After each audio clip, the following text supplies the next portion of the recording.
bermacam manusia 5 dalam hal salat. Saya minta Bapak Ibu perhatiannya. Kira-kira kita di antara yang mana dalam 5 golongan dalam hal salat? Yang pertama, orang salat tapi disiksa oleh Allah.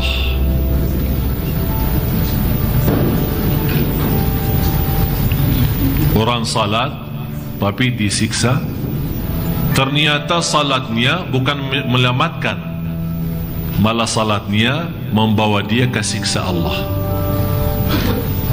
Fawailul lil musallin alladzina hum an salatihim sahun. Suratul Ma'un.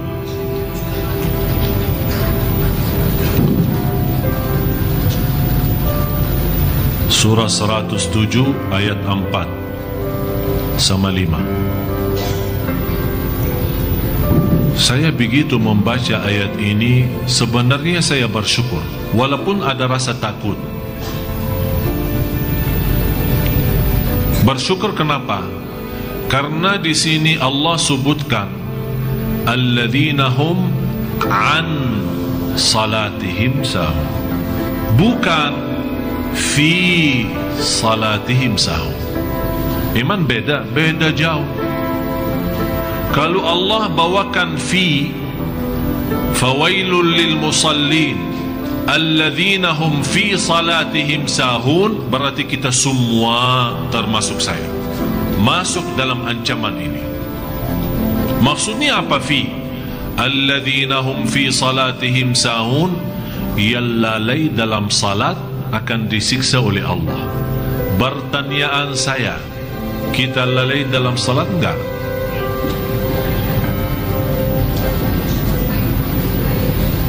Sering. Ini ibu-ibu bilang sering.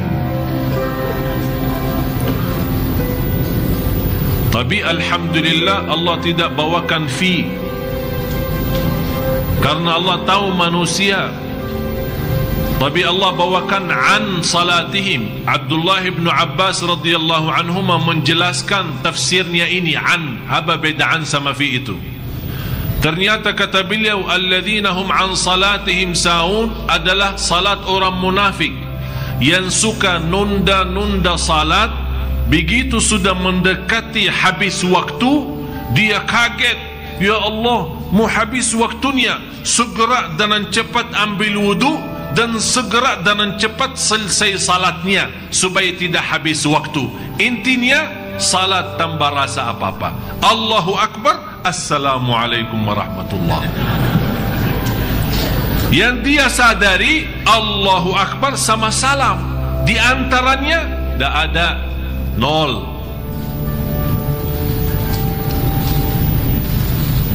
Dan banyak yang seperti ini. Saya lihat banyak masuk ke masjid hampir jam 6, berarti sebentar lagi maghrib ya. Ternyata dia belum asar. Begitu dia masuk ke masjid, saya perhatiin, saya fikir pertama baik sangka, harus baik sangka. Begitu dia salat, saya sambil pandangan saya, ini salat apaan ini? Jangan-jangan lagi olahraga tapi salat tempat. Begitu dia salat, Allahu Akbar, belum lama ya, belum lama sudah rukuk, sudah sujud.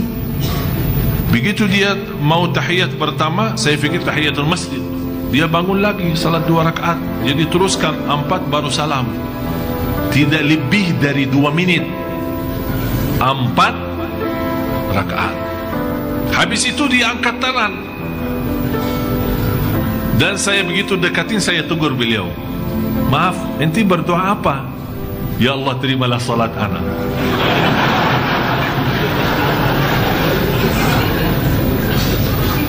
Malu, kita malu sama Allah kalau kita punya salat seperti ini.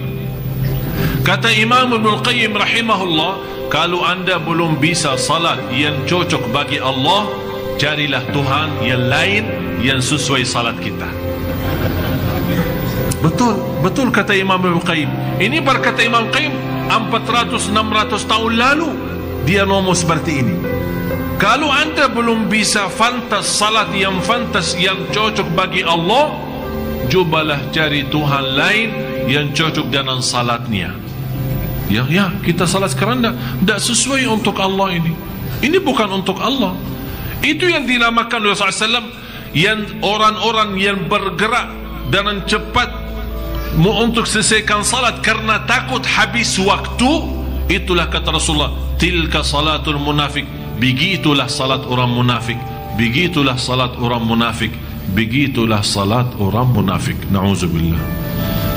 Subhanallah Bapak Ibu, saya mendapatkan pelajaran, kalau kita salat tepat waktu bersama imam, jamaah di masjid, tenang.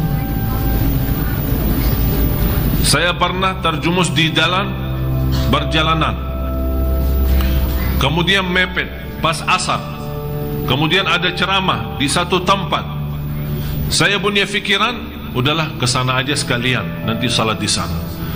Dalam perjalanan, demi Allah Bapak Ibu dah tenang sampai ke tempat dan salat habis. Saya selesai, memang sudah maghrib dekat, tapi begitu saya salat, saya sadar saya tidak salat. Baru sadar saya tidak salat, dan saya minta maaf, ya Allah, inilah salat saya seperti ini. Saya tidak pantas menjadi hamba-Mu ya Allah, kalau memang salat kita seperti ini. Tapi ternyata salat tepat waktu di masjid berjamaah, subhanallah, kita sepertinya mengangkat gunung yang besar di atas kepala kita. Sudah mendapatkan ketenangan yang luar biasa dan menyelesaikan kewajiban kita terhadap Allah. Baru kita fantas berkata, ya Allah, terimalah doa dan salat kami. Sudah jelas yang pertama, orang salat tapi disiksa. Apa artinya fawailul lil musallin? Artinya kalau di dalam bahasa Indonesia artinya celaka bagi orang salat. Dalam bahasa Arab, wail satu kampung di dalam neraka. Istilah lain satu desa. Tahu desa? Satu kecamatan, ya, di dalam api neraka sendiri. Kepala kampungnya ada juga. Di sana ada kepala kampung, kepala desa, Fir'aun. Wakil kepala Haman. Ada juga orang yang terkenal di sana, Qarun. Ini mereka ditempatkan di sana. Tempat itu khususan VIP. Untuk siapa? Fawailun lil musallin alladzina hum an salatihim sahun. Neraka Jahannam yang saya kaget waktu saya membaca satu hadis, saya heran. Neraka Jahannam sendiri berlindung kepada Allah dari ancaman wail sendiri. Padahal wail di mana? Di dalam neraka. Panasnya 7 kali lipat daripada api neraka sendiri. Ini ruang VIP. Ini bagi orang salat yang sahun, yang sebagaimana saya jelasin sifatnya. Bapak Ibu, bagaimana orang muslim tapi tidak salat? Kalau orang yang salat tapi salatnya ya selalu tidak tepat waktu, suka gabungkan tanpa alasan, sebentar mau habis ini masuk ke ini, ketiduran salat subuhnya, tapi dia tetap jaga, ini sudah termasuk dalam ancaman ini. bagaimana orang yang tidak salat sama sekali? Na'udzubillah. Yang kedua, orang salat tapi dihisab oleh Allah. Dia selamat dari ancaman fawailun lil musallin, tapi belum mantap salatnya, dihisab. Seperti apa? Siapa mereka? Mereka adalah orang-orang yang tidak sempurna wudunya, yang tidak menjaga rukun-rukunnya, yang tidak mempelajari wajib-wajibnya. Dia salat ikut-ikutan, dan di dalam salat kalau dia Allahu Akbar, hilang, dah tahu kemana. Sebentar di mall, sebentar di rumah, sebentar di Tanah Abang, sebentar naik busway, sebentar bayanan umroh, sebentar ingat masalah rumah tangga. Pokoknya kalau dia sudah Allah, sebelumnya dah ada, santai aja, belum takbir kan? Begitu dia Allahu Akbar, udah masuk. Sepertinya dia lagi meeting dalam salat. Semua masalah dia mau selesaikan dalam salat. Belanja di Tanah Abang, urusin belanjaan istrinya, fikirin jemputan anaknya, semuanya dalam salat. Begitu dia selesai, ditanya, apa yang dibaca imam tadi? Imam ya, sebenarnya saya sudah dengar bacaannya, tapi saya belum Quran hafal. Jadi ayatnya saya Quran, tapi saya tahu itu Quran. Ya memang Quran, masa dia mau baca? Ya jelas dia baca Quran, masa dia mau baca selain Quran? Tidak, maksud saya bertanya, Pak, Anda perhatiin bacaan imam apa? Rakaat, ya udah begini aja, rakaat pertama baca apa, rakaat kedua baca apa? Bisa tahu nggak? Bisa ingat nggak? Satu ayat, satu apa saja.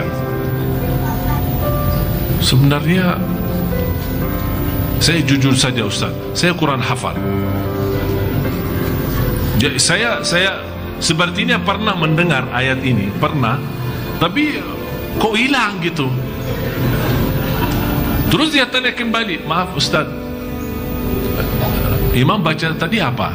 Saya bilang rakaat pertama qul ya ayyuhal kafirun, rakaat yang kedua qul huwallahu ahad. Masa sih? Dia berfikir ayat ini tadi baca. Memang terserah saja Bapak Ibu, ini hal hampir 90%,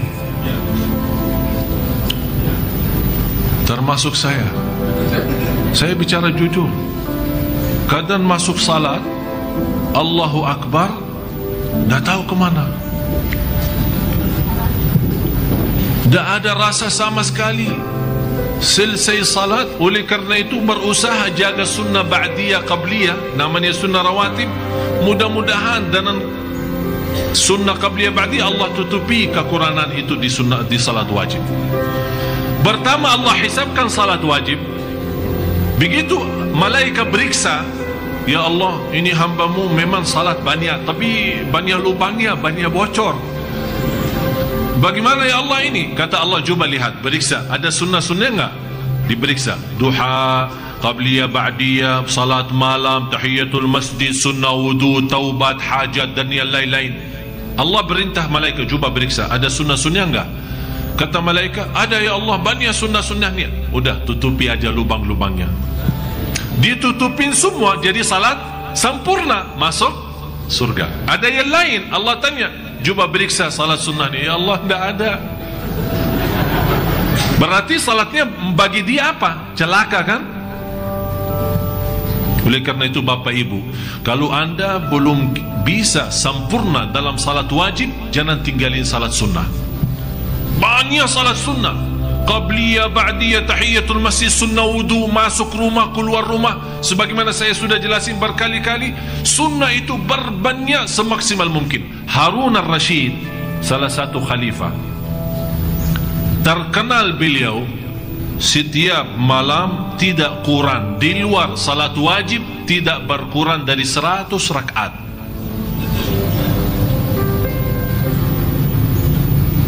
Di luar salat wajib tidak berkurang dari 100. Jadi jumlah salat sunnahnya semua hampir 100 rakaat. Jadi sayang sekali kalau Bapak Ibu hanya terhitung Anda punya salat wajib saja. Sayang. Mudah-mudahan salat wajib sama sunnah. Harapan saya sesuai hadis Rasulullah dan sunnah-sunnah, Allah sempurnakan kekurangan kita dalam hal dan salat wajib. Tapi seperti ini, yang tidak sempurna wudu, yang tidak sempurna rukun dan wajib, akan dihisab oleh Allah. Mulai malam tahun baru, kita harusnya muhasabah Bapak Ibu. Barang siapa yang suka muhasabah diri, akan Allah ringankan hisabnya nanti di hari kiamat. Muhasabah bukan pas lagi ramai-ramai di masjid pas i'tikaf, tidak. Kalau bisa Anda setiap malam punya muhasabah di rumah. Begitu Anda mau tidur, tes, periksa. Begitu Anda sudah muhasabah, segera ambil wudu, salat 2 rakaat dan tidur. Kalau seandainya memang malam itu yang terakhir bagi kita di dunia ini, alhamdulillah sudah muhasabah dan sudah salat sebelum tidur. InsyaAllah husnul khatimah. Apalagi kalau menjaga wudu pas tidur.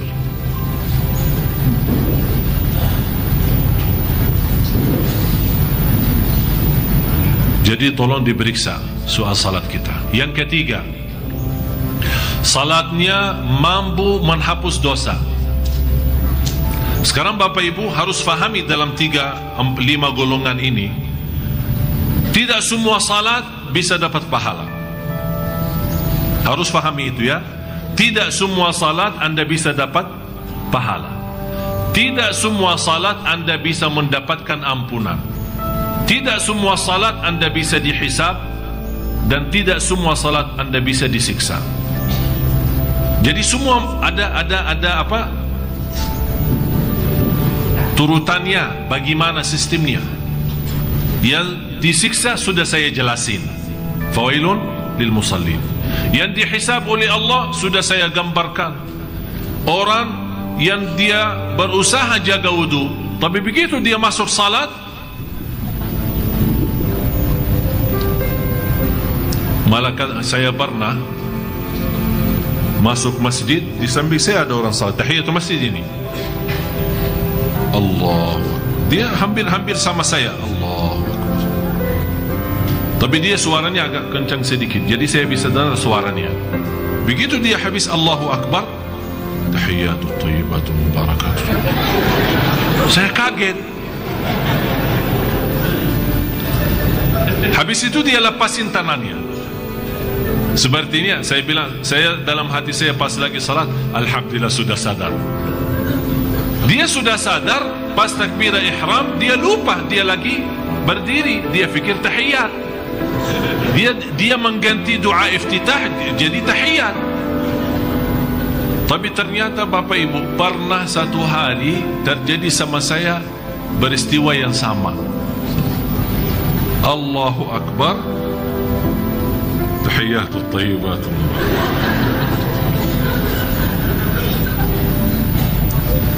Langsung pas saya ingat, sudah selesai tahiyat, sudah sambil asyhadu an la ilaha illallah wa asyhadu Muhammad rasulullah, baru saya ingat.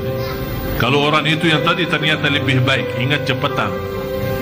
Tahiyatut thayyibat sudah baru ingat. Kalau saya sudah selesai tahiyat baru ingat. Ternyata itu juga penaruhnya dosa. Barangkali saya ada salah sama istri saya, jadi begini salat saya begini. Tapi subhanallah, bahagia seorang yang bisa punya salat. Paling tidak ini yang ketiga, lewat salatnya bisa diampuni Allah dosanya. Seperti apa itu? Sempurna wudu'nya, sempurna rukun-rukun dan wajib. Begitu dia masuk salat, dia sibuk dalam salat lawan hawa nafsu dan syaitan. Syaitan waswas dari sebelah kiri, dari sebelah kanan, menggoda bermacam-macam.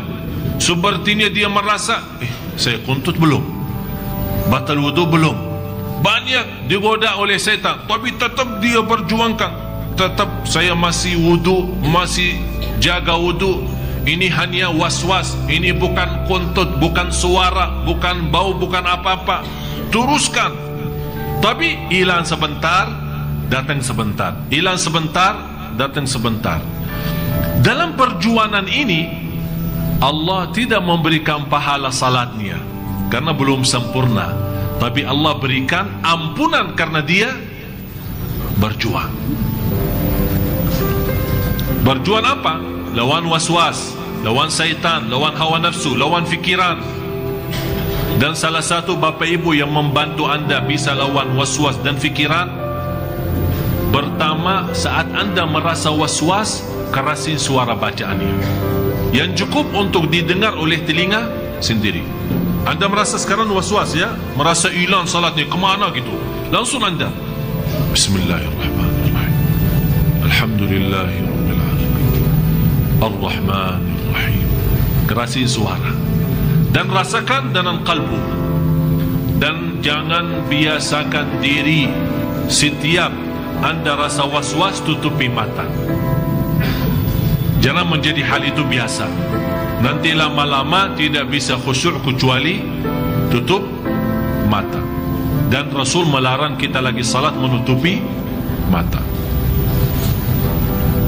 Yang kedua, yang membantu kita bisa menghadirkan diri kita dalam salat, selain kerasin suara dalam bacaan, ganti-ganti ayat yang kita baca. Jangan qulhu mulu, rakaat pertama qulhu, rakaat kedua qulhu, dan seterusnya qulhu sampai mati. Ini yang membuat kita apa? Tidak merasa nikmatnya salat, karena saat kita baca qulhu sebenarnya bukan kita yang baca, otak bawah sadar yang baca.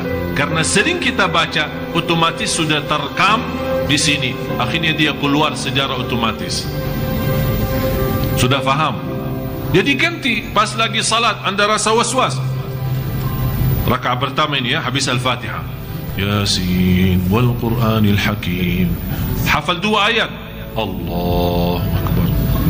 Di rakaat yang kedua lari kemana gitu, Idza waqa'atil waqi'ah laysa liwaqa'atiha kadhibah, lillahi ma fis samawati wa ma fil ard, wa in tubdu ma fi anfusikum aw tukhfuhu hasib. Bukan dalam satu rakaatnya, tapi maksud saya, usahakan pindah-pindah setiap anda dalam satu rakaat. Misal rakaat pertama baca ayat tertentu, di rakaat yang kedua pindah ke ayat baru lagi yang anda hafal. Jangan hanya sepanjang hidupnya dan sepanjang salatnya qulhu qulhu qulhu, atau 4 qul, qul ya ayyuhal kafirun, qul huwallahu ahad, qul a'udzu birabbil falaq, qul a'udzu birabbin nas. Akhirnya syaitan yang sering goda kita, dia sudah hafal 4 qul ini, sering kita baca. Akhirnya kita harap lewat bacaan bisa syaitan lari. Ana hafal itu, jangan, tak bisa ana lari. Ya susah juga ini. Qul qul qul, ini kan masalah. Tapi saya minta Bapak Ibu, cuba mulai malam ini ya, karena ada salat i'tikaf, salat malam ya. Tapi saya minta sebelum anda ikut salat malam, cuba masing-masing salat 2 rakaat. Dan apa yang saya sampaikan ini cuba praktik. Insya Allah dengan perjuangan anda akan semakin salatnya semakin baik, semakin bertingkat. Bapak Ibu, anda jangan harap di satu malam bisa langsung jadi ke martabat yang pertama. Masih kita bahas ya. Ini kita masih, yang saya harapkan sementara ini golongan yang ketiga, lewat salat bisa diampuni Allah. Inna salata tanha 'anil fahsya'i wal munkar. Kalau diampuni Allah berarti dosa kita sepanjang hari diampuni Allah. Begitu kita salat diampuni. Tapi yang keempat, oh ini jauh lebih tinggi lagi. Orang salat tapi dapat pahala. Bapak Ibu, kalau artinya semakin naik, semakin tinggi salatnya, berarti dapat pahala, otomatis diampuni juga kan? Semua kan di bawah, apapun yang di bawahnya dapat diampuni Allah Subhanahu wa ta'ala, dimaafkan. Siapa itu yang salat tapi bisa mendapatkan pahala salatnya? Artinya lewat salat dia benar-benar bisa merasakan nikmat salat. Yang sempurna wudu, sempurna rukun, sempurna wajib, begitu dia masuk salat, punya kekhusyuannya luar biasa. Ka'bah di depan, surga di kanan, neraka di kiri, malaikatul maut di belakang, menunggu saya selesai salat agar dicabut nyawa. Bisa rasakan enggak? Sebagaimana firman Allah Subhanahu wa ta'ala suratul Mu'minun surah 23 dari ayat 1 sampai 11. Bapak Ibu tolong tuliskan suratul Mu'minun surah 23 dari 1 sampai 11. Itu yang kita harapkan. Qad aflahal mu'minun alladzina hum fi salatihim khashi'un. Di sini Allah jelaskan fi salatihim, beda sama an salatihim.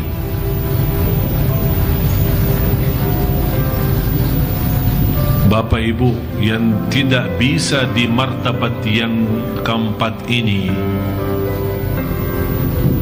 ada satu yang bisa membantu anda semua, adalah doa.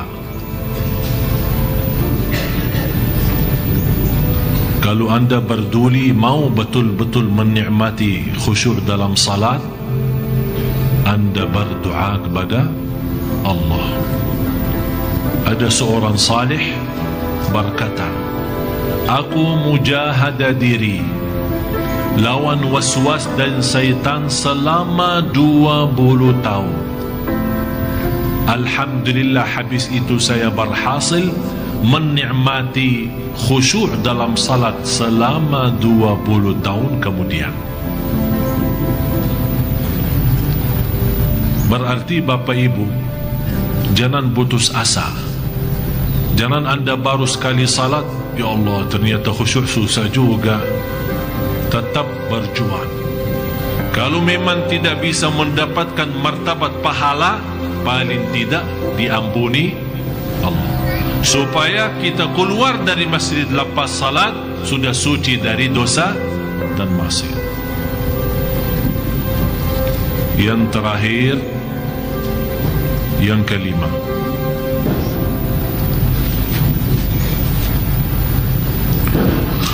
orang salat tapi dengan salatnya dia termasuk orang terdekat kepada Allah.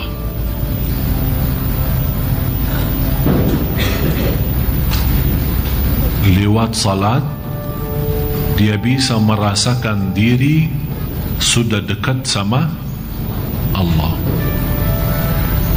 Saya tidak bisa berkata hal ini sulit, tapi hal ini hanya orang-orang yang benar-benar dibukakan oleh Allah hatinya yang bisa menikmati salat seindah itu.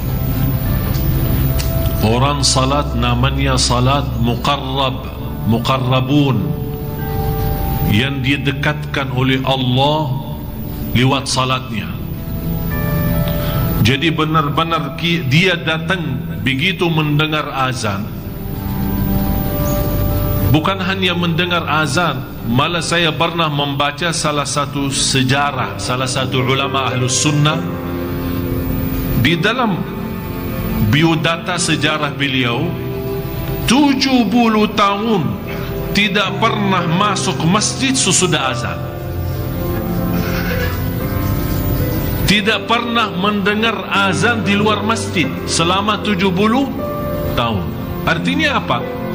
Dia mendengar azan di dalam, berarti 70 tahun dia jaga salat di masjid. Sudah dia di masjid standby sebelum azan.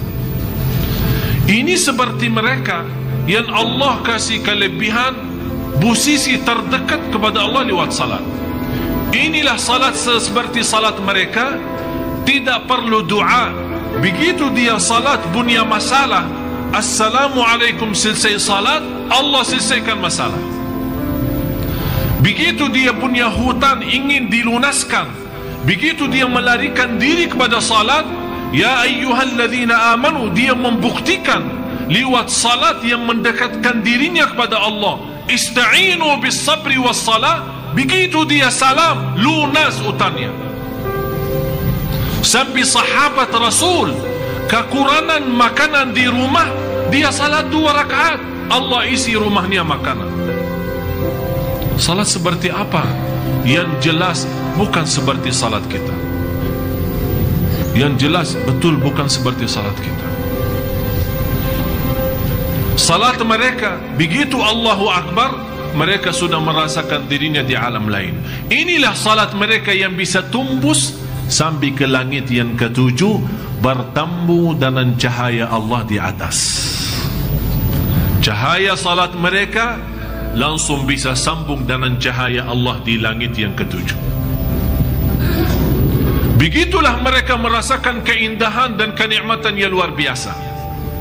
Begitulah mereka dipimpin oleh salatnya dalam kehidupannya.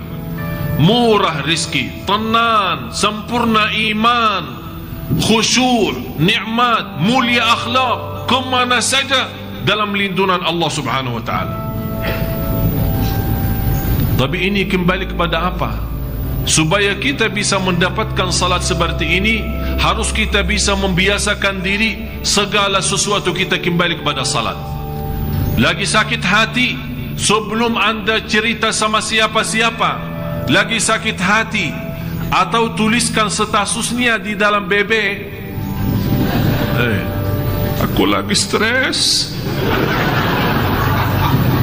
ala baca dalam BB saya ada 498 yang ikut dalam grup BB saya hampir lebih dari separuh dari mereka statusnya aneh-aneh. Ada saya lagi galau, saya lagi stres.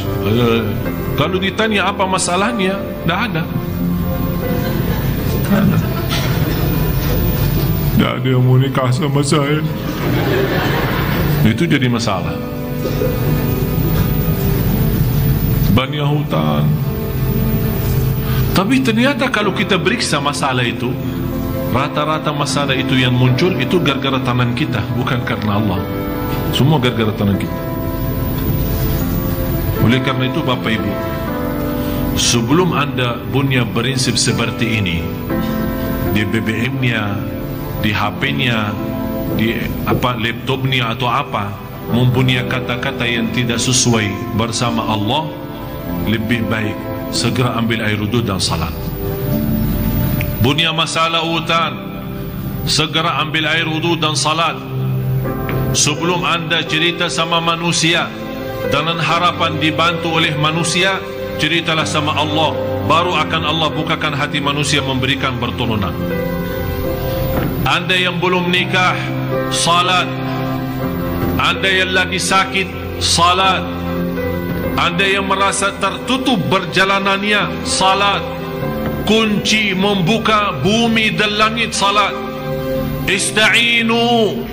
Allah di sini memerintahkan minta tolong lewat salat. Ista'inu bis sabri was salat. Orang istri dan suami yang sudah lama menikah sampai saat ini belum memiliki keturunan, salat. Sebelum anda berikhtiar berobat sana sini, salat. Bapak Ibu, salat itu segala. Salat itu kita buka pintu Allah langsung tanpa protokol. Kita berbicara sama Allah langsung, kontak sama Allah kita langsung. Ini Allah yang maha baik. Ada seorang ibu kemarin SMS panjang lebar, curhat sambil nangis, dan dia minta, saya mau telefon Syekh. Saya balas, mau telefon apa? Mau curhat. Sudah saya baca SMS-nya. Saya sendiri sudah ikut, habis baca SMS-nya ikut juga pusing kepala. Tapi ibu dah usah telefon. Ibu itu curhat sambil dia menjelasin keadaannya. Syekh, sambil saya SMS ini lagi nangis. Sambil di sini dia, sambil saya bisa terbayang seorang ibu yang lagi curhat, terbayang kondisinya, dia lagi duduk sambil nangis-nangis. Dia sudah jelasin, saya lagi nangis, hampir mau nangis darah, bukan air mata lagi. Begini SMS-nya. Saya bilang, subhanallah, saya manusia biasa bisa terharu. Saya manusia biasa ikut pusing. Saya manusia biasa ingin bantu. Bu, saya balas SMS-nya. Curhat tidak beda jauh, sama dengan curhat ini. Sambil saya bisa nangis, curhat sama Allah sana. Jauh Allah lebih baik. Allah maha mendengar, Allah maha melihat. Dan saya menceritakan satu. Ada seorang guru saya menceritakan peristiwa terjadi di depan mata guru saya. Dia masuk Masjidul Haram waktu umrah. Bertemu di hadapan Ka'bah ada seorang dari Yaman berdoa kepada Allah. Tapi yang menarik perhatian guru saya, tertarik perhatian dengan cara doa orang itu. Nangis, tangannya banjung sampai ke atasan, seolah-olah dia mau megang langitnya, saking betul-betul lagi butuh dan perlu. Berdoa tak ada habisnya. Orang kesana kemari tak ada perhatian, hanya fokusnya ke doa. Guru saya melihat keadaan ini, oh ini kayaknya ada sesuatu ini. Saya duduk di belakang, perhatiin, doa terus sampai sepanjang waktu, tak berhenti-berhenti. Dan nangisnya sampai didengar oleh guru saya doanya orang itu. Ya Allah, saya tidak akan berhenti berdoa dan tidak akan keluar dari Masjidul Haram ini sampai engkau kabulkan. Ini sekarang selesai masalah saya. Betul-betul dia sudah lemparkan diri. Ya Allah, saya tidak bisa kemana-mana, dan saya tidak mau dan tidak akan keluar dari masjid ini, dan saya tidak akan turunkan tangan saya sampai engkau kabulkan. Terus sambil nangisnya, guru saya melihat, ini doanya kayaknya butuh banget ini. Betul-betul lagi stres. Ini masalahnya. Ternyata Bapak Ibu, hikmah dari cubaan dan ujian, pas kita lagi di puncaknya stres, ya, pas doanya bagaimana? Pas doa bagaimana? Biasa aja atau luar biasa?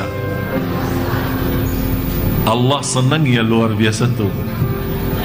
Allah senang. Oh, ternyata hamba ini keluar doa yang tulus dan ikhlas pas cubaan. Oh, dah kasih cubaan, kasih supaya doa keluar ini. Ternyata hikmah daripada cubaan, Allah mengeluarkan doa yang ikhlas. Ternyata pas dia doa, ada seorang, guru saya ini cerita, dia bilang ada seorang lewat, begitu lewat balik lagi, melihat orang itu lagi berdoa, dia masukin tangannya dalam gantung bajunya, terus lembar, ada uang banyak dilembari. Guru saya perhatiin ada uang banyak, tapi ini orang masih berdoa, sudah lupa segala, dia hanya fikirannya kepada Allah. Subhanallah, sekian lama Allah sudah memberikan dia puas, dia turunkan doa. Begitu dia turunkan tangannya ke bawah, oh terasa, ada apa ini? Uang. Langsung nangis dan doa lagi.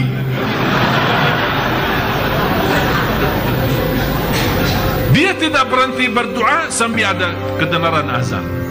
Guru saya perhatiin, begitu dia bangun mau bergerak mau kemana, langsung kata guru saya, ini ada ilmunya ini. Langsung dimegang sama dia. Mau kemana nih? Sini, saya mau belajar sama antum. Ada apa sih? Ada masalah. Terus saya berdoa terus sama. Sudah Allah kasih hajatmu 3 kali lipat. Dikasih 3 kali lipat. Bapak Ibu, demi Allah, tidak ada yang lebih baik sama dari Allah. Cuman kita belum bisa berdoa. Masalah sama kita, bukan masalah sama Allah. Allah memiliki dunia dan segala isinya, semuanya milik Allah. Allah bisa dengan kekuasaannya dan perintah kun fayakun, semuanya manusia datang memberikan pertolongan. Semua manusia dan makhluk akan tuntut untuk membantu kita. Ini Allah.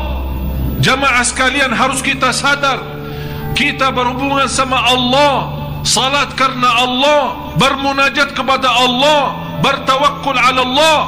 Harus kita tahu Allah maha baik, Allah maha kasih sayang, Allah maha adil. Allah lebih kasih sayang daripada ibu kepada anaknya. Apakah anda terbayang bagaimana rasa kasih sayangnya ibu kepada anak? Terbayang enggak? Tidak akan dia mampu istirahat belum istirahat anaknya. Belum dia mampu tenang kalau belum tenang anaknya. Belum dia bisa merasa kenyang kalau belum kenyang anaknya. Dia belum rasa nyaman kalau belum nyaman anaknya. Begitulah perjuangan ibu untuk anak. Ini semua tanda kasih sayangnya ibu kepada anak. Kata Rasulullah, Allah jauh lebih banyak kasih sayang kepada hamba dari ibu kepada anak. Cuman kita mohon maaf Bapak Ibu belum bisa berdoa. Oleh karena itu, lewat salat yang kelima ini yang terakhir, menjadi orang terdekat kepada Allah lewat salat. Siapa itu mereka?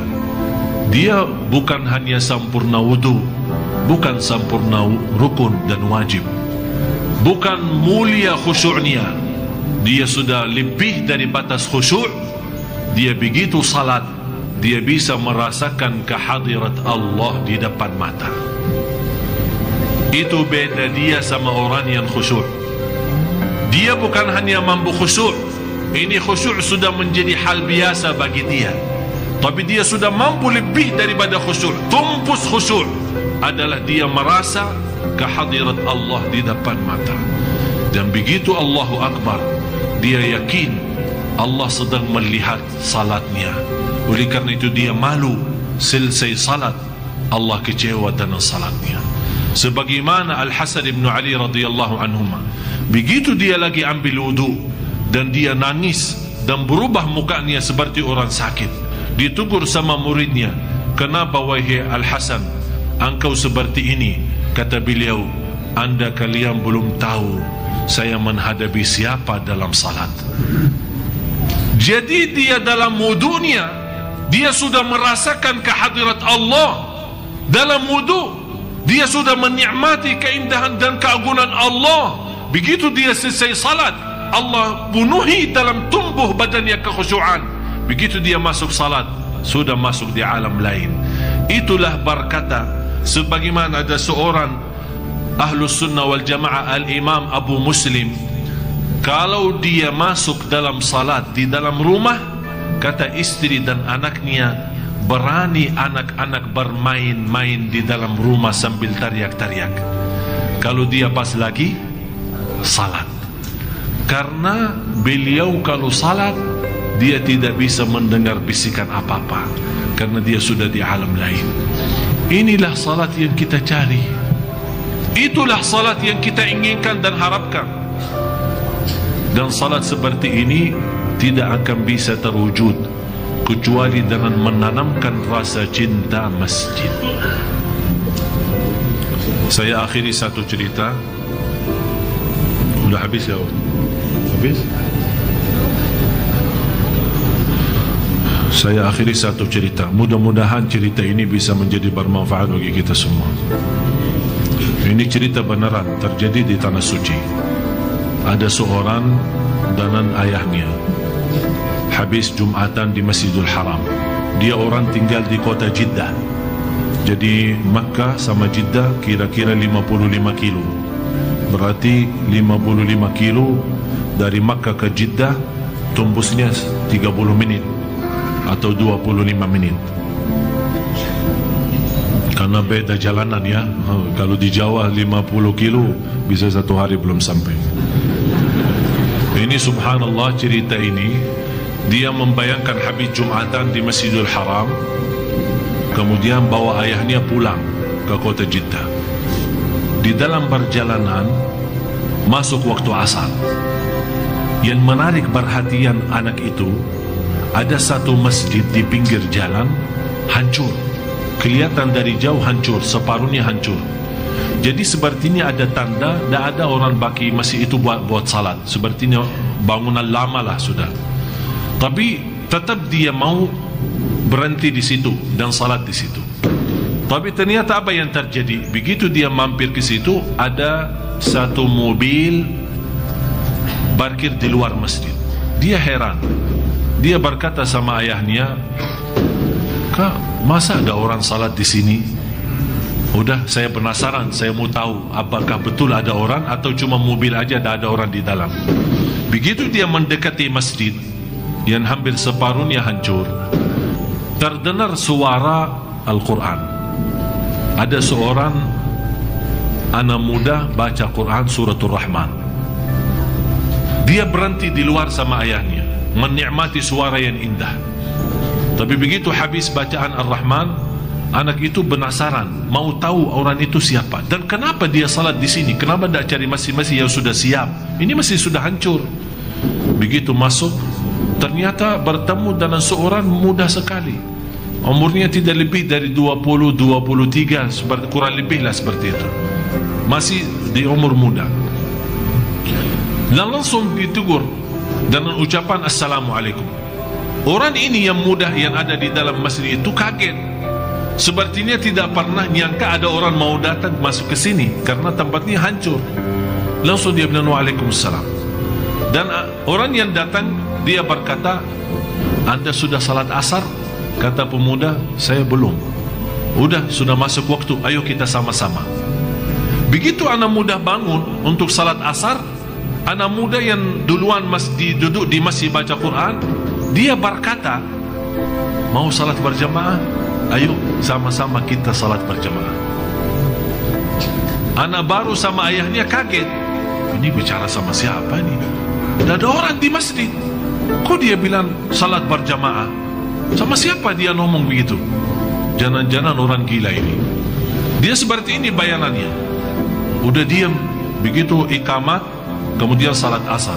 Ayahnya jadi imam, dia saf sama anak muda itu. Dia perhatiin karena kata salat berjamaah memberikan gambaran ada orang lain, tapi dia tidak nampak. Akhirnya orang itu merasa sibuk dalam salat. Dia nunggu sama siapa, bicara sama siapa, tapi tidak ada orang selain kita. Begitu selesai salat, ditegur sama orang itu dan dia bertanya, "Mohon maaf, Anda salatnya, mohon maaf salatnya sepertinya sudah bagus. Tidak kelihatan Anda orang gila. Tapi Anda tadi sebelum salat mengucapkan sebuah kata membuat saya tidak bisa santai dalam salat. Apakah Anda berbicara tapi tidak ada orang lain?" Kata anak muda itu, "Jangan menganggap saya gila dan berbicara dengan batu. Ya memang tidak ada orang lain yang hanya saya berbicara dengan masjid ini." Kaget, kok berbicara dengan masjid? Maksudnya apa? Bentuk masjid kan batu. Bagaimana kamu berbicara sama batu? Kata pemuda, saya ulangi lagi, jangan salah faham. Saya bukan orang gila. Tapi saya begitu datang ke masjid pertama kali, dan saya melihat keadaan masjid seperti ini hancur, dan saya tidak punya kemampuan untuk membangunkan kembali. Tapi saya yakin masjid ini dulu banyak jamaahnya, banyak yang isi salatnya, dan banyak yang baca Quran. Saya merasa sepertinya masjid ini yang hancur, yang sudah tidak diurus lagi, sepertinya merindukan suara takbir, merindukan suara bacaan jamaah, merindukan salat jamaahnya bersama makmum-makmum. Tapi karena sudah lama, oleh karena itu saya sudah bernazar, setiap lewat jalan ini saya akan salat di sini, karena saya ingin, dan rasa cinta saya kepada masjid, saya ingin Allah subhanahu wa ta'ala menghilangkan rasa haus kerinduan masjid ini kepada jamaah. Saya bernazar bukan hanya salat di masjid ini, tapi saya juga menkhatam 1 juz setiap lewat masjid ini. Anak itu heran dan dia berkata, aku kagum dan bangga terhadapmu, seorang muda tapi begini berlakunya untuk masjid. Akhirnya mereka mau pisah, sama-sama pulang. Pas lagi mau keluar, orang itu sama ayahnya ditahan sama anak muda, megang tangannya, dan dia berkata, kamu tahu apa yang aku berdoa setiap saya datang di masjid ini salat? Kata orang itu, apa? Dan ayahnya ikut mendengar. Dia berkata, saya berdoa, ya Allah, sebagaimana saya setiap lewat jalan ini dan saya berniat untuk mempenuhi rasa kerinduan masjid ini kepada jamaah yang sudah tidak dipakai lagi, dengan bacaan Al-Quran, ya Allah, saya ingin mempenuhi rasa kerinduan masjid ini dengan suara Al-Quran. Ya Allah, aku mohon penuhi rasa rindu ayah dan ibu saya yang sekarang dua-duanya ada di alam kubur.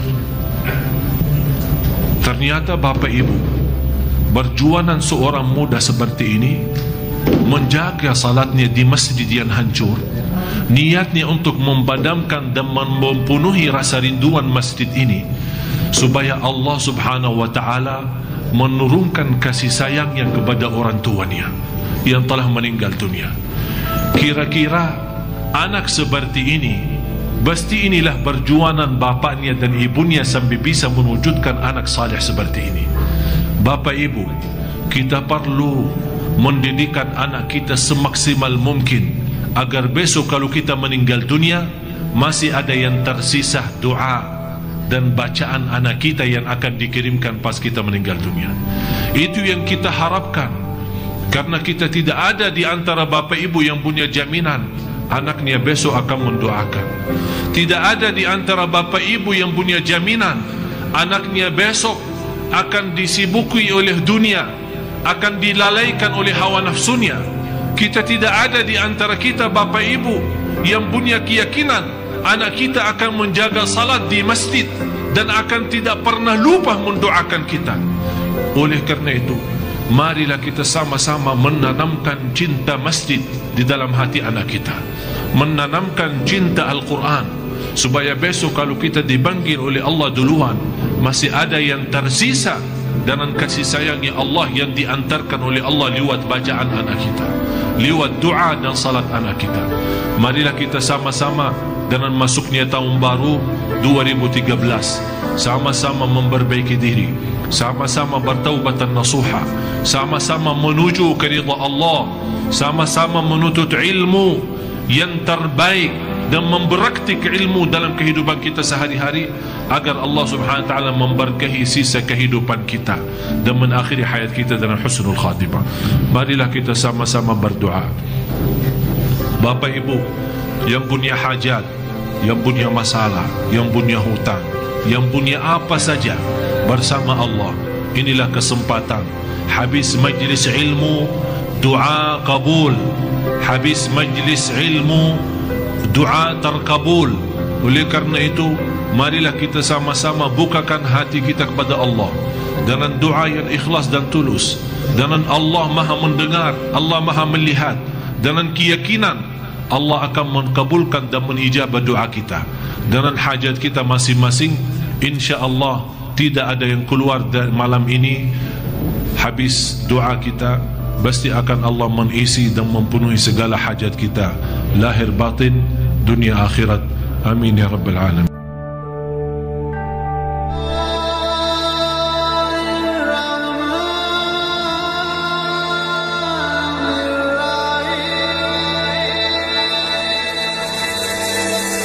بسم الله